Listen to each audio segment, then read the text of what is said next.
Howdy everybody, Cub here. Welcome to Snapshot 15w46a, and this week's snapshot is mostly a bug fix snapshot, but I do want to go ahead and make a video today to show off some of the bugs that were fixed in this snapshot, the previous snapshot, and one feature from 2 snapshots ago that almost everybody missed. So let's go ahead and get started. So the first feature I'm going to show you guys today is actually a feature that went mostly unnoticed 2 weeks ago, and that is that hay bales will now reduce your fall damage by 80%. So what that means is you can now fall from 100 blocks, which is basically where I'm at, onto some hay bales, and you'll survive, just barely, but you will. So that is a pretty cool feature.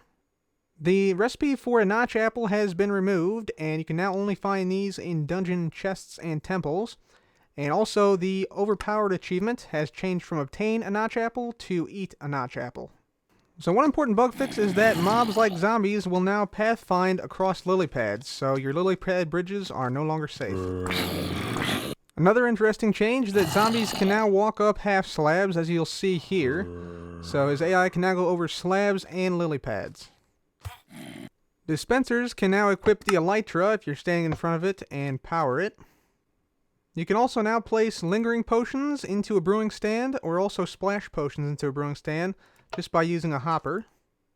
The shulkers now have sounds when being damaged, so if I just hit one here, you can hear it's pretty much the same as an iron golem being damaged.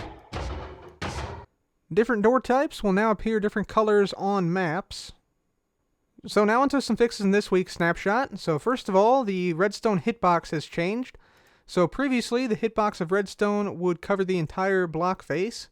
But now, as you can see, when it's a dot, it has this hitbox, and if you change that, the hitbox of the redstone changes accordingly. So you can see it changes a little bit up into the full block at this point.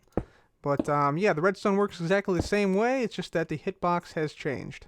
There are some big changes to rabbits this week, so if I spawn a few in, you can first of all see that they look a little bit smaller, they are a lot faster, and they're now deathly afraid of the player. So you see all these guys I'm spawning in quickly run away from me as soon as I spawn them in.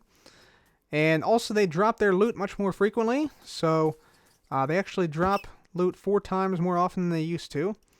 And if you combine that with the fact that looting is now 3 times better on these guys, you can actually get 12 times the number of rabbits' feet that you used to get in 1.8. The way that carrots are eaten by rabbits has also changed. So you'll see here we have a pretty much fully grown carrot patch, and yeah, you saw it there. The rabbits eat now only some of the carrots, and so it reverts the carrot plant to its previous growth state. So yeah, that's pretty interesting, I think. Also, bunnies are sort of biome dependent. So you'll see if I spawn in some bunnies here, we get all the same type of bunnies. This is like the desert bunny type. It blends in with the sand.